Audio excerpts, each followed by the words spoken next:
Sa magnet, opposite poles attract. So yung North Pole, na-attract yun sa South Pole.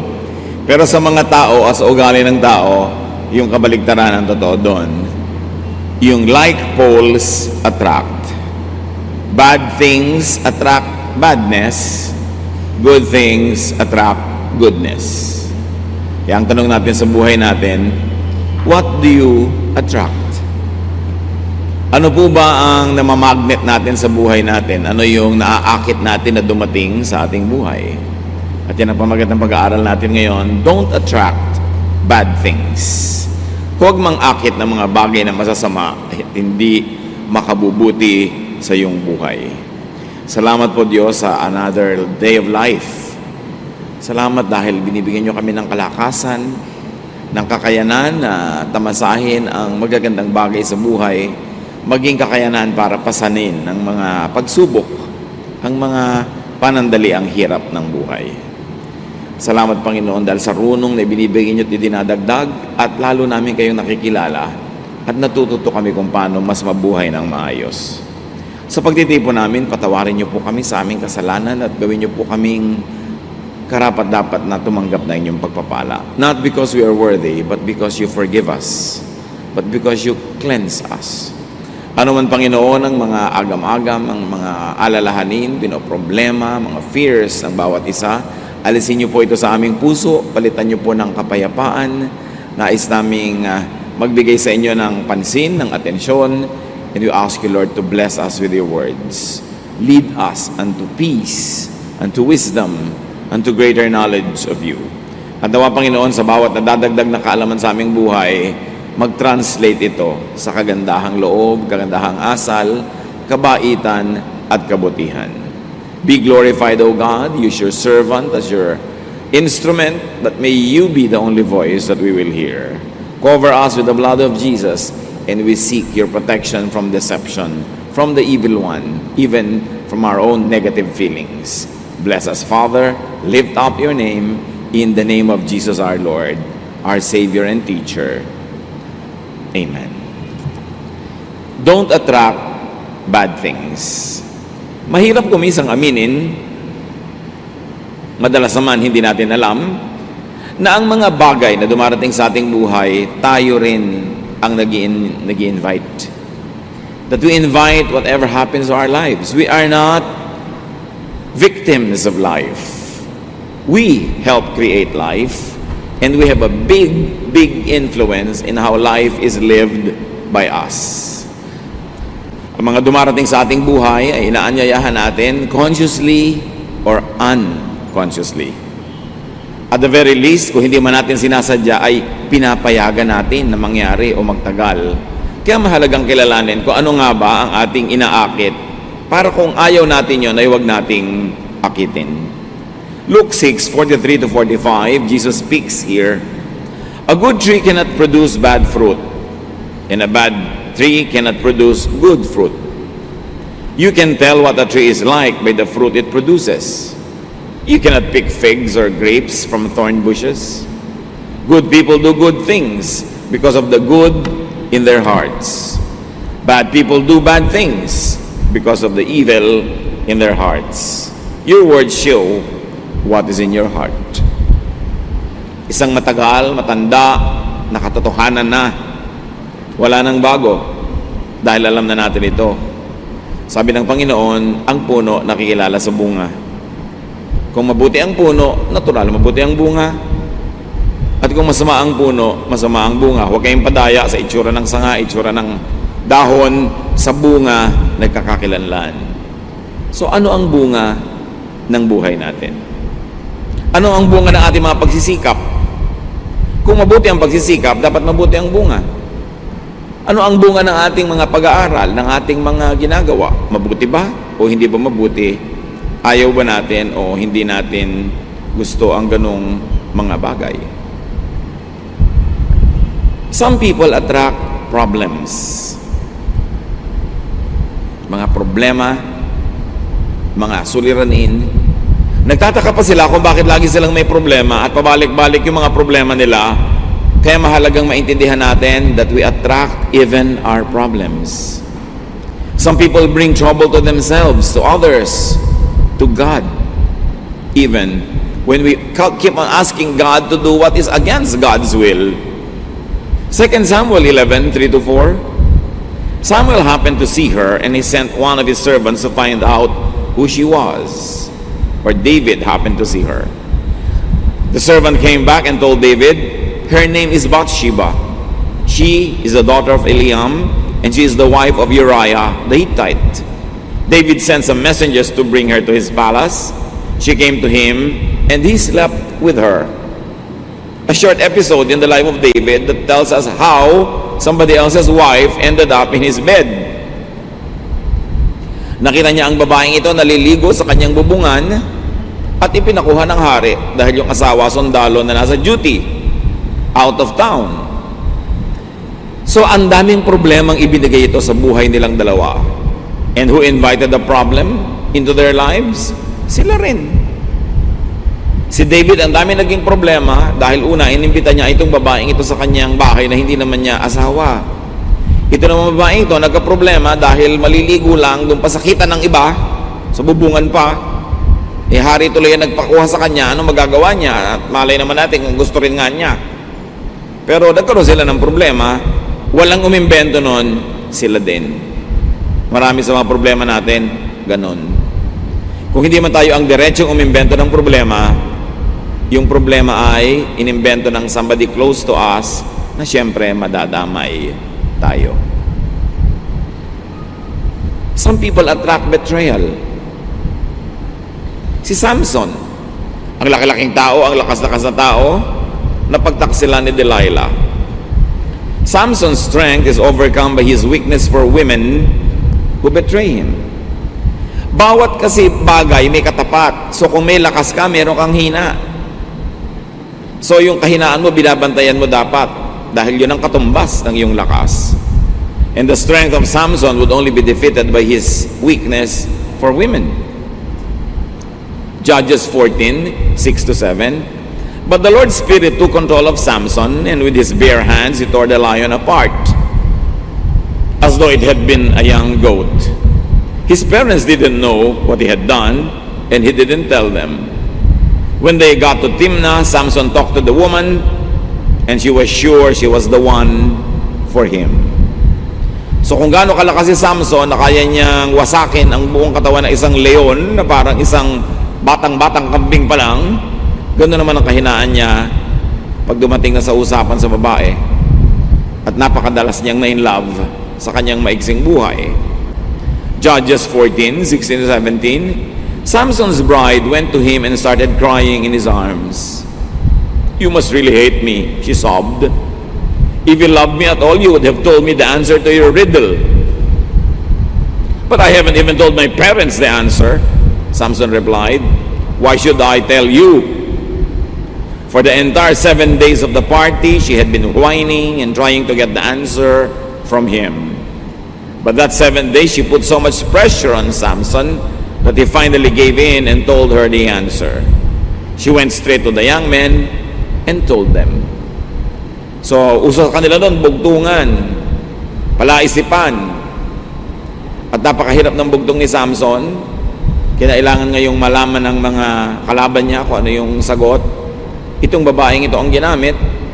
Nagmungoy-ngoy ang babae, nanuyo ng nanuyo, nagdabog-dabog, lahat ng tricks in the books ginamit niya. And finally, on the 7th day, nakuha niya rin yung sagot. Si Samson na hindi kinakatakutan yung leon, na uto ng babaeng ito. Gullibility attracts betrayal. Premature and wrongly founded trusting attracts betrayal. Marami po nagtatanong sa akin sa Facebook, bakit kaya lagi na lamang po ako naloloko ng mga lalaki? Nagpapaloko ka, pamangkin. Yun lang yun. Walang ibang sagot. Huwag mong sisihin ang lola mo, huwag mong sisihin yung mga lalaki. Siyempre, lahat ng kayang lokohin yan, lolokohin. Nasa iyo na kung magpapaloko ka. Huwag ka magtaka. Pag paulit-ulit ang problema, ikaw ang gumagawa nun. Masakit aminin, pero habang hindi yan hinaharap at inaamin, hindi mo malulutas ang problema mo. Magpapaulit-ulit. Bakit po kaya lagi na lang kaming nalulugi sa negosyo? Kahit anong simula namin, nalulugi. Look at your techniques, look at your ways. Mapagtiwala kayo sa mga umuutang na hindi magbabayad, mapagtiwala kayo sa mga empleyado magnanakaw. In other words, hindi pa dapat magtiwala, nagtitiwala ka na. Nadadaya ka tuloy. Some people attract loss. Kahit anong gawin nila, lugi ang ending. Lagi silang nawawalan, natatalo, nadadaya. Some people attract misfortune or failure. To the servant who was given 1 talent, sa kwento ng Panginoong Jesus, mayroong servant na binigyan ng 5 talents, mayroong binigyan ng 1 talent or 5 certain unit of money, at dito sa isa, 1 unit lang, konti, nabawi pa yon. Matthew 25, 26 to 27. The master of the servant told him, "You are lazy and good for nothing. You know that I harvest what I don't plant and gather crops where I haven't scattered seed. You could have at least put my money in the bank so I could have earned interest in it." So may pinagtiwalaan ng malaking kapital at may pinagtiwalaan ng konti. Yung konti na lang ang pinagkatiwala sa kanya, wala pang nangyari, hindi pa niya naparami, hindi niya napaunlad, binawi sa kanya, and he fell out of grace. So laziness, disloyalty, complaining against your master could actually be your loss. Bakit maraming empleyado nagrereklamo kahit na lang po saan ako pumunta, natatanggal ako. Kahit na lang saan ako pumasok, hindi ako napopromote.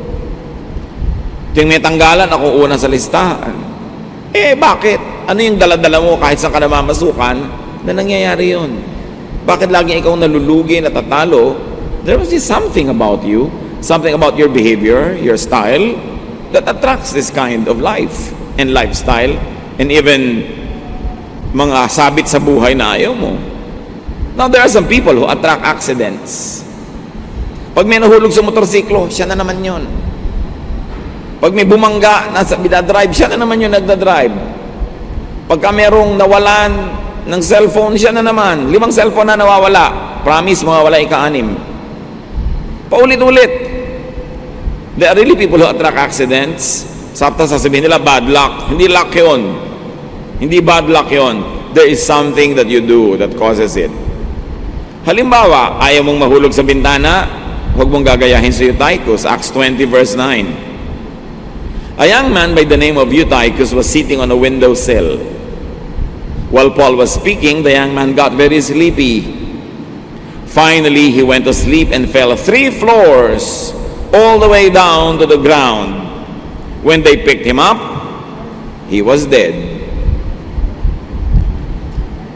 So nagsasermon si Paul, humaba ng humaba, inantok ang Eutychus. Saan siya nakaupo? Sa bintana. Nakatulugan niya yung sermon. O nung nakatulog siya, nalaglag. 3 floors, patay. Maganda nga gawin sa church na walang sandalan ng mga upuan no? Para pag mga inaantok, maglaglagan at mabarog. Kaya lang, hindi naman mamamatay. Baka masaktan lang ng konti. Pero ito namatay. Bakit? Ba't siya na naupo? Yung mga umuupo sa death seat, nakasakay kayo sa bus, front seat kayo, katabi ng driver, pag nagkaroon ng banggaan, kayo siguradong mapipipi. Because the driver will automatically save himself, whether he likes it or not, whether he thinks of it or not. Iiwas yung sarili niya sa banggaan, ililiko niya yung sasakyan para iiwas ang sarili niya. Automatic yon, impulse. Sino mapipipi? Yung katabi niya. Yun ang mapapalagay doon. Kaya madalas yung nakaupo sa front seat, kahit sa kotse, pag nagkakaroon ng aksidente, yun ang malalaang tama. Bihirang-bihira naman kasi yung sa gilid ka tinamaan o sa likod. May mga lugar talaga, mga kapatid sa mundo, na pag doon ka lumagay, malapit ka sa disgrasya. Bibili ka ng lote, nandun sa tinutumbok ng kalsadang palusong. May nawala ng preno. Sa palagay nyo, saan paparada yung truck? Di sa bahay mo, sa loob. So pipili ka ng titirhan mo, di sana hindi yung sinutumbok ng sasakyan na papalusong. Tinutumbok man, paahon, nandun ka sa taas, hindi ka tatamaan. Placement is important. Positioning. Ngayon, yan lang yung mga kitang-kita natin na placement. Pero sa buhay, meron din mga placement na delikado. Sa dinami naman na naliligaw sa iyo, ang papakasalan mo pa halimbawa, yung wanted. O di pag nagbarilan, talaga maladalas na tama-tamaan ka niyan. Ang magugustuhan mo yung tamad, di pa may naghirap, kasama ka doon. Saan ka lumalagay?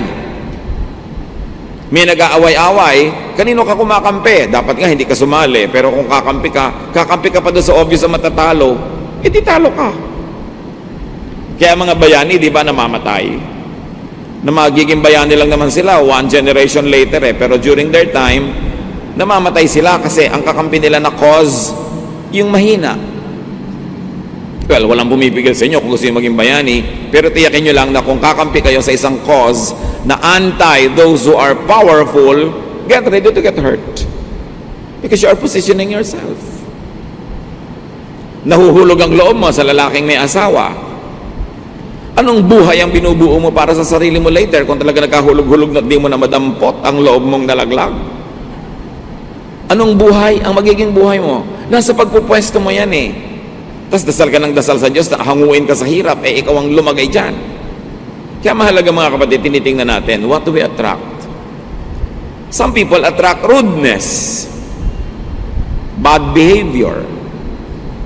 Halimbawa, yung mga wise men na dumalaw sa Panginoon nung siya pinanganak, nag-courtesy call mo na kay Herod, they were courteous to him, but Herod attracted rudeness on the part of the wise men. Matthew 2, 7 to 8 and 12. Herod secretly called in the wise men and asked them when they had seen the star. He told them, "Go to Bethlehem and search carefully for the child. As soon as you find him, let me know. I want to go and worship him too."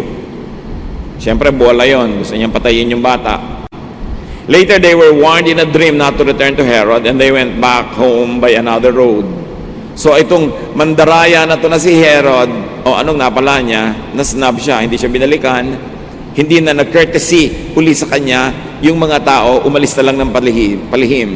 Kasi his behavior attracted that kind of evasive reaction. There are some people who attract exploitation and abuse. Sa pagpupwesto mo lang sa iyong buhay, sa pakikitungo mo sa kapwa, minsan inilalagay mo sa sarili mo na pwede kang maabuso, pwede kang ma-blackmail, pwede kang mapagsamantalahan.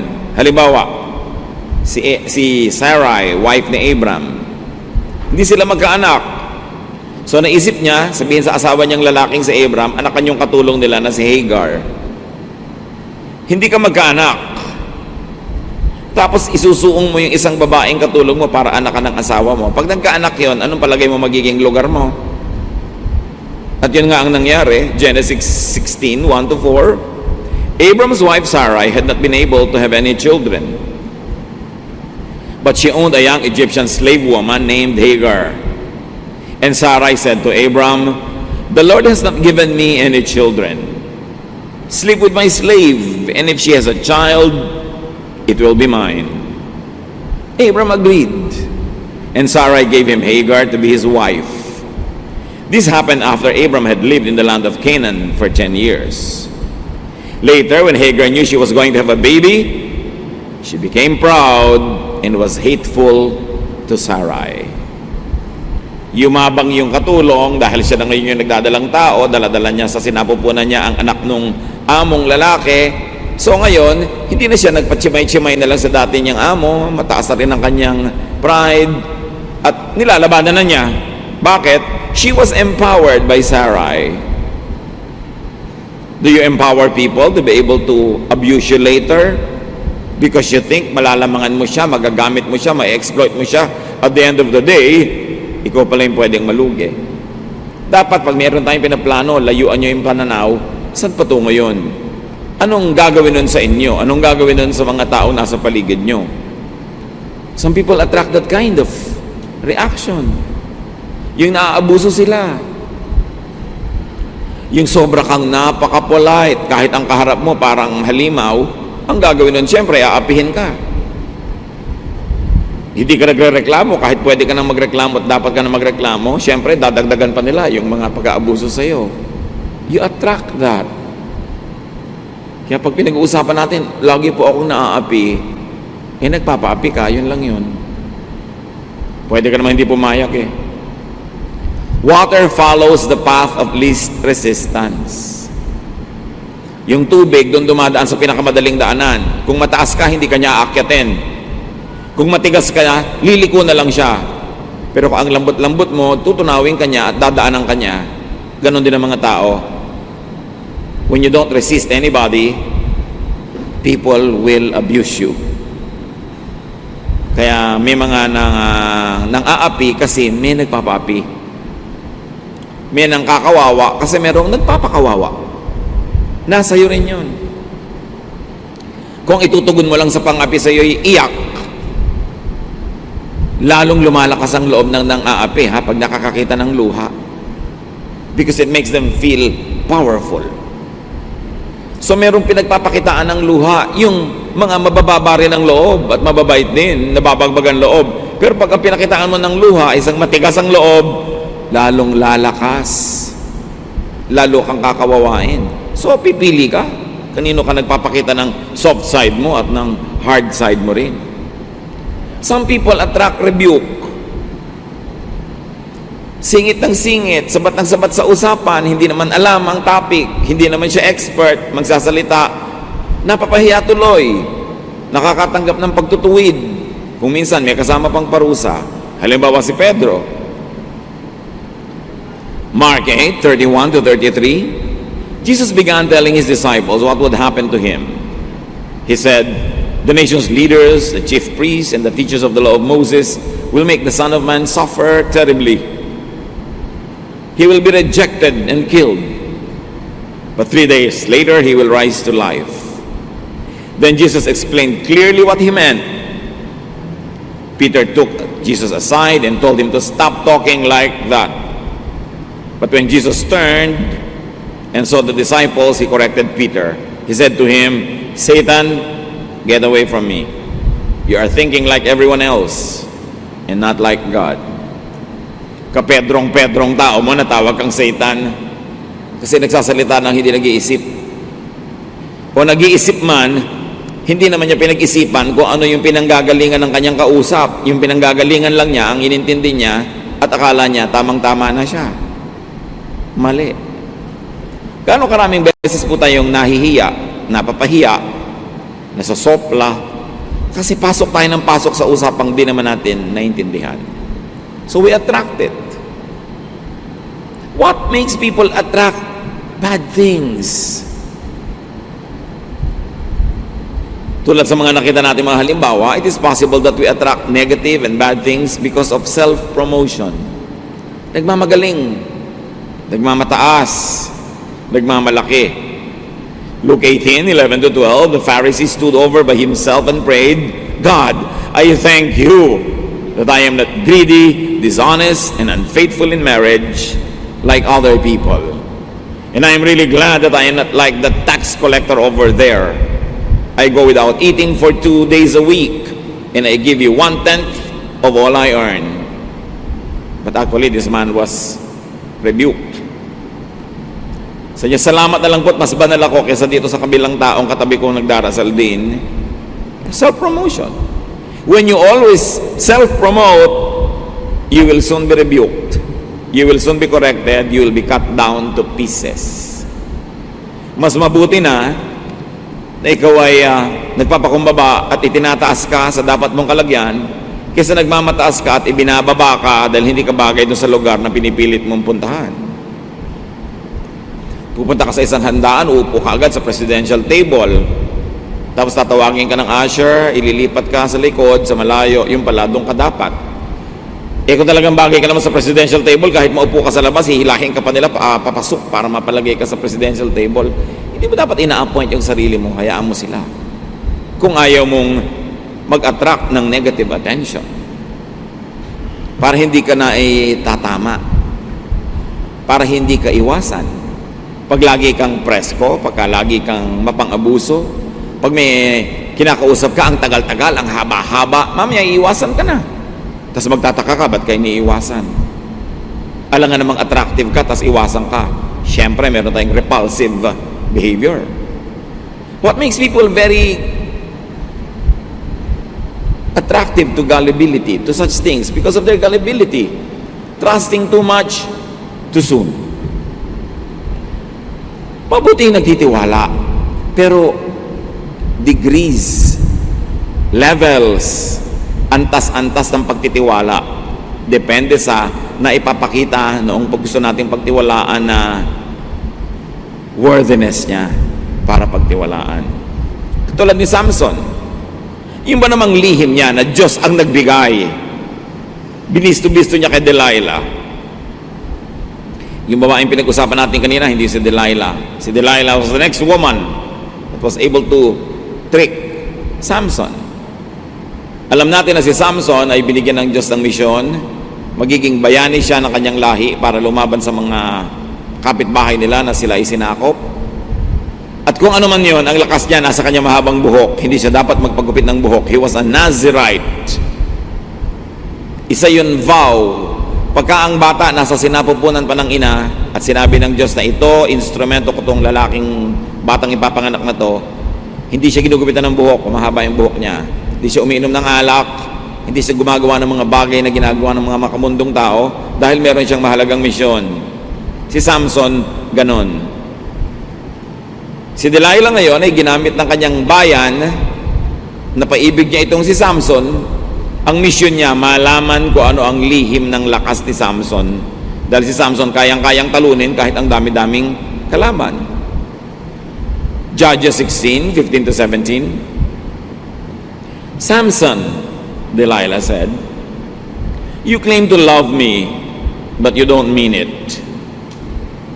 You made me look like a fool 3 times now, and you still haven't told me why you are so strong. Delilah started nagging and pestering him day after day until he couldn't stand it any longer. Finally, Samson told her the truth. I have belonged to God ever since I was born, so my hair has never been cut. If it were ever cut off, my strength would leave me, and I would be as weak as anyone else. Ito na naman yung babaeng nanuyo, kumurap-kurap. Alam mo yung mga kukurap-kurap na dahan-dahang kurap na gano'n, mapanganib yung mga kurap-kurap na yan, ha?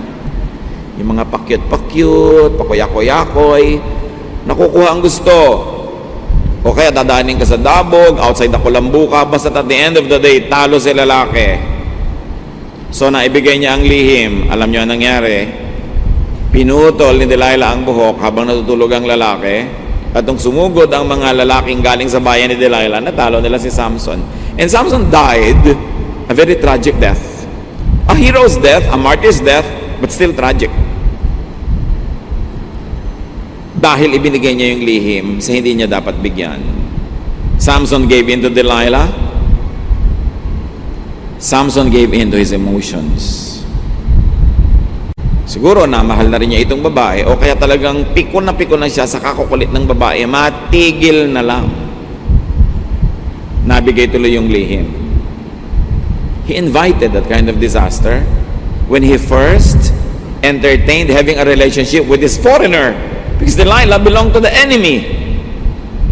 Hindi naman siya kababayan at pinagbabawal ng Diyos yung ganang mga uri ng relasyon, pero pinagpilitan pa rin ni Samson. He invited disaster. What makes people attract bad things? Ingratitude. A servant who does not put to good use what is given to him will be taken out of the house of his master. Pagka ikaw ay ginagawa ng mabuti ng Diyos, ng kapwa mo, hindi ka marunong magpahalaga, hindi ka marunong tumanaw ng utang na loob, babawiin at babawiin yan. Matthew 25, 29 to 30. Everyone who has something will be given more, and there will be more than enough. But everything will be taken from those who don't have anything. You are a worthless servant, and you will be thrown out into the dark where people will cry and grit their teeth in pain. Ito na yung same servant na pinag-uusapan natin. Binibigyan siya ng pagkakataon, pinagtitiwalaan siya, wala siyang ginawa, tamad siya, hindi niya nasatisfy yung amo niya sa hina-expect sa kanya, so parusa ang kanyang inabot. Gaano karami ang nagtitiwala sa atin na binibigo natin? Gaano karaming pagkakataon ang ibinibigay sa atin ng kapwa na hindi natin pinapahalagahan, binabaliwala natin? So, yun ang tinatawag na pera na, naging bato pa. Chance na lumipad pa kasi hindi minahal. Alam nyo kasi yung opportunity, mailap, maramdamin. Oras na hindi mo siya pinahalagahan, agad-agad siyang lumilipad palayo mula sa'yo. What makes people attract bad things? Recklessness. Pagka ikaw ay pabaya, burara, hindi ka maingat, nag-iintay ang problemang darating sa iyong buhay. Nakita niyo yung mga nagkakandila, natumba si kandila, nasunog ang bahay at buong barangay. Kung nagkandila ka ba naman, inilagay mo sa konting palangganang may tubig, o di pag natumba yon, patay ang apoy agad. Simpleng pag-iingat. Maglalagay ka ng plancha sa hagdan, kung natapakan mo, di nahulog ka. Ang daming ganun nahuhulog dahil kung ano yung laman ng hagdan nila. Ginagawang cabinet ang hagdan. Mga planchang hindi nabubunot, aalis sila ng bahay, nag-init, pumutok. Mga gas range na walang guard yung lalagyan ng tangke ng gas. Mga hindi pag-iingat. Mga lock na hindi umaandar, napapasukan ng masamang tao ang kanilang bahay. Mga umaalis ng magmamaneho, hindi chinecheck ang sasakyan. Di ba sabi nila, bago ka umalis, kailangan i-check mo yung blow bag, brakes, light, oil, gas, di ba? Battery. At ano pa yung G? May dalawa pang kasunod dyan. Di ba? Dapat chinecheck mo yung sasakyan mo. Ngayon, kung ikaw meron akong kilalang tao, sasakay lang siya ng jeepney, tinitingnan niya muna yung mga gulong ng jeepney kung kalbo na. Siyempre, kung wala ng thread yung jeepney, masyadong kalbong-kalbo na yung gulong, chances are baka sumabog yung gulong. Kamakailan lang, may nabalitaan tayo, sumabog yung gulong, nahulog sa bangin yung sasakyan, ang dami namatay. So, mag-iingat ka. Kung hindi man sa kapabayaan mo, kapabayaan ng kapwa, huwag mo ilagay yung buhay mo sa kanilang mga kamay. Proverbs 14:17, fools have quick tempers, and no one likes you if you can't be trusted. So, a quick temper, that is recklessness. Yung andali mo magalit, andali mo makipag-away, paano kung mainit din ang ulo na nakaaway mo at may baril siya, o may laseta, o may blade? Mapapahama ka. Hindi yan basta ginaganon-ganon lang. Hindi mo hawak ang kalooban ng iyong kapwa na akala mo laging makakaya mo siya. Esther 3:5, Haman was furious to learn that Mordecai refused to kneel down and honor him. And you know, this Haman planned a very complex plot para makipaghiganti siya kay Mordecai. Pero kabaligtaran ang nangyari, siya ang nabitay. He paid with his dear life for his recklessness in choosing his enemy. Alam nyo, you should choose your enemies. Una, dapat wala kang enemy. Pero let's say na hindi mo kaya yon at may enemy ka, don't choose an enemy that you cannot defeat. Huwag kang emosyonal. Pag matatalo ka rin lang, huwag ka naglumaban. Ba't ka lalaban ang hindi ka mananalo? Kaya akala ng iba, si Jose Rizal was anti-revolution at ayaw ng kalayaan galing sa Spain. Pero pag binasa mo yung manifesto niya, nung nakakulong siya sa Fort Santiago at sumulat siya ng manifesto that the Spaniards think was condemning the revolution, it was not true. Sabi ni Rizal, walang kwenta ang himagsikang hindi maipagwawagi. So ibig sabihin, mananalo ba kayo? May armas ba kayo? Trained ba kayo? Kasi kung hindi, wag muna. Mamatay lang kayo niyan. Tell me mga kapatid, bakit ka lalaban sa kaaway mo na talo ka? Dapat pag lumaban ka, panalo ka. Kung hindi ka mananalo, huwag kang lumaban. That's recklessness. You should take risks, but calculated risks. People invite recklessness, and people are reckless, that's why they invite disaster. Judges 11:10-31 and 34. He promised the Lord, if you let me defeat the Ammonites and come home safely, I will sacrifice to you whoever comes out to meet me first. Tingnan niyo itong magaling na lalaking ito. Humingi sa Diyos ng tagumpay laban sa mga kalaban, at pag daw siya'y nanalo at nakauwi ng buhay, sino man ang unang sumalubong sa kanya ay papatayin niya, iaalay niya sa Diyos. Kasi ang mga bahay nung araw, mga kapatid, ang silong, doon nakatira yung mga hayop. So pag yung amo ng bahay dumarating, malayo pa lang, nag-uuna-unahan yung mga hayop sa pagsalubong. Mga kambing, mga tupa, sinasalubong nila yung may-ari ng bahay. Itong lalaking ito na nangako sa Diyos, sino man daw maunang sumalubong, kanyang kakatayin. Ang naunang sumalubong, ang kaisa-isa niyang anak na babae. Kinatay niya yon, kawawang bata. Dahil sa isang reckless promise made by this man. Bakit ka mangangako ng ganun hindi mo alam kung sino yung unang lalabas? Baka akala niya yung asawa niya unang lalabas, no? Kaya siya nangako. Yung anak ang unang lumabas. Siyempre, hindi niya masira-sira yung pangako niya. Ano ba naman sabihin sa Diyos? Ay Diyos, nagkamali po ako, sorry, parusahan niyo na lang ako kung dapat, pero huwag na lang po natin ituloy yung usapan. Pwede ka naman umatras, pwede naman, madali naman kausap ang Diyos, mabait ang Diyos, pero napatay yung batang yon, kawawa naman, because of a reckless father.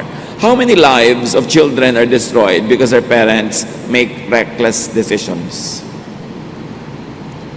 Hindi tama ang ginagawa at iniisip na papahamak ang mga bata. When Japheth returned to his home in Mizpah, the first one to meet him was his daughter. She was playing a tambourine and dancing to celebrate his victory, and she was his only child. Inosenteng bata na pahamak dahil sa pabayang ama. Padalos-dalos, hindi iniisip ang ginagawa o ipinapangako. Meron pa mga magulang na buntis pa lang, ipinapangako na, sige, yung anak ko, papakasalan yung anak mo, ha? Yung hindi nila kasali sa usapan yung mga bata, tapos yung mga bata ang napapahamak doon sa mga ginagawa ng magulang nila ng mga pangako. So mahalaga, nag-iingat tayo. Alam niyo itong batang to, itong dalagita, pumunta sa mga kaibigan niyang babae, nanangis nang nanangis doon. Inisa-isa niyang puntahan, nag-iyakan sila ng nag-iyakan for a life that she would no longer be able to live. And then, she was sacrificed. Innocent people are sacrificed when we make reckless decisions and when we are reckless in our deeds. What makes people attract such things, negative things? Lack of self-respect. When you don't respect yourself, people won't respect you. It is as simple as that. You want people to respect you? Respect yourself. Have dignity. Do not covet what you do not have, and people will respect you. What else makes people attract negative things? Weakness, as we have seen. It could be a physical weakness, but more than that, emotional and spiritual weakness attract trouble. Malaki ang problema ng hindi nagpapakatatag. Ecclesiastes 4:1. I looked again and saw people being mistreated everywhere on earth. They were crying, but no one was there to offer comfort, and those who mistreated them were powerful. You see, being weak attracts aggression. Kahit sa international politics, pag mahina ka na bansa, pinipitik-pitik ka, binabatok-batukan ka ng mga kalaban mo, kasi kaya nila. Dapat malakas ka. Kung wala ka mang balak na mang-api, dapat malakas ka pa rin para hindi ka apihin. At kung gusto mo, ang lakas-lakas mo, maipagtanggol mo ang mga naaapi. Pero hindi virtue to be weak. You have to be strong. Not only physically and financially, but you've got to be strong-willed. Dapat buo ang loob. Matining ang loob para hindi ka inaapi-api ng kapwa. What makes people do bad things? Lack of discernment. Kakulangan ng pag-iisip, pakikiramdam, ano bang tama, anong mali. Proverbs 10:13, if you have good sense, it will show when you speak. But if you are stupid, you will be bitten with a stick. So ang kamangmangan, ang kahangalan ay napaparusahan. Kailangan ng tao nagpapakatalino. Being bad, being on the wrong and bad side attracts bad things. Pag may mga kilala kayo nag-aaway-away, don't take sides. And in fact, if you have to take sides, isipin mo, mapapahamak ba ako sa side na ito? Tama ba ito o mali? Talo ba ito o panalo? You can be neutral. It's always best. Pero wag laging sali ng sali sa mga gulo. Like things attract when it comes to this issue. So how can this be prevented? Paano natin maiiwasan, mga kapatid, na akitin ang mga di magagandang bagay? 1 Thessalonians 4:11-12, try your best to live quietly, to mind your own business, and to work hard just as we taught you to do. Then you will be respected by people who are not followers of the Lord, and you won't have to depend on anyone. Don't attract bad things. Live quietly. Live peacefully.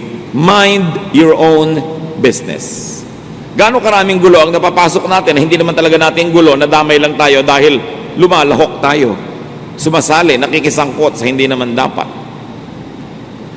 Attract good things by being self-reliant. Pag masipag ka, you work well, you work smart, you will attract good things in life. It is the rule of life. Proverbs 2:12, wisdom will protect you from evil schemes and from those liars. So again, pabalik-balik ang turo sa atin ng Bible, be wise. Don't be foolish. Foolishness attract poverty. Foolishness attract danger. Foolishness attract trouble and pain and sorrow. Be wise. Proverbs 4:5-6, be wise and learn good sense. Remember my teachings and do what I say. If you love wisdom and don't reject her, she will watch over you. Magpakatalino. Kung pabalik-balik po ang mga negative things happening in our lives, hindi yon malas. Yon ay manufactured by you. Whether you know it or not. Whether you agree or not. Hindi ka nilikha ng Diyos para ipaapi sa mga elements. Binigyan tayo ng will, binigyan tayo ng kakayahan na piliin ang landas sa ating tatahakin. Most of the time, it is you who cause your own trouble. Or at least others cause it and you allow it to bother you. Or you are so close to people who create troubles that you cannot avoid na madamay. In that case, konting distansya, lumayo-layo ka. Pagka ang isang tao ay alam mong masasagasaan ng truck, at siya ang nagpapasagasa mismo, ba't ka naman makikipag-holding hands? Hindi nasagasaan ka rin. Be wise. Know what you don't like. Know who you don't like. And don't attract them into your life. Don't invite them. Meron tayong kakayanan. Even the devil cannot force us. Sabi sa Bible, resist the devil and he will flee from you. The devil, very powerful. But resist the devil and he will flee. Kung ang demonyo, pag tinanggihan mo, hindi makakapagpilit, tao pa kaya? So nasa sayo na yan, kung napipilit ka, kasi pumapayag ka. Aming Diyos, turuan nyo nga po kami. Nakilalanin ang mga pananagutan namin sa mga hindi magagandang nangyayari sa aming buhay. Lalo ko ito'y paulit-ulit, nakakadamage, nakakasakit. Turuan nyo kami magsuri sa aming paraan ng pag-iisip, pagsasalita, pagkilos, pamumuhay, kung ano ang elemento ng buhay namin na nag-a-attract sa mga problema, sa mga kalugihan, sa mga sakit sa buhay. Give us your wisdom so that we may be delivered from these negative things because you want us to have a full life, happy, meaningful life. Hindi nyo kami nilikha para parusahan. Bigyan nyo kami, Panginoon, ngayon ng pagkakilala sa aming mga pagkukulang na aming kapwa. Maremedyohan ito, masolusyonan, maiwasan, para yung buhay namin will be full. As the Lord says in John 10:10, I came that you might have life and have it to the full, have it in abundance. Teach us what it is about our ways that can make that happen. Pagbulay-bulayan natin, mga kapatid, ang ating pamumuhay. Ganon din ang paraan ng pamumuhay ng mga taong malapit sa atin kung tayo nadadamay sa kanila. At iayos natin because God wants you well. God wants you prosperous. God wants you happy. Don't use your free will to attract trouble. Be alone with the Lord in silence. Reflect. Learn. Thank God for the wisdom that you already have. And enjoy. But ask God to give you more wisdom to understand why things happen, especially the things you don't like. Lord, teach us, guide us, so we can get out of trouble and we can live full, meaningful, happy lives.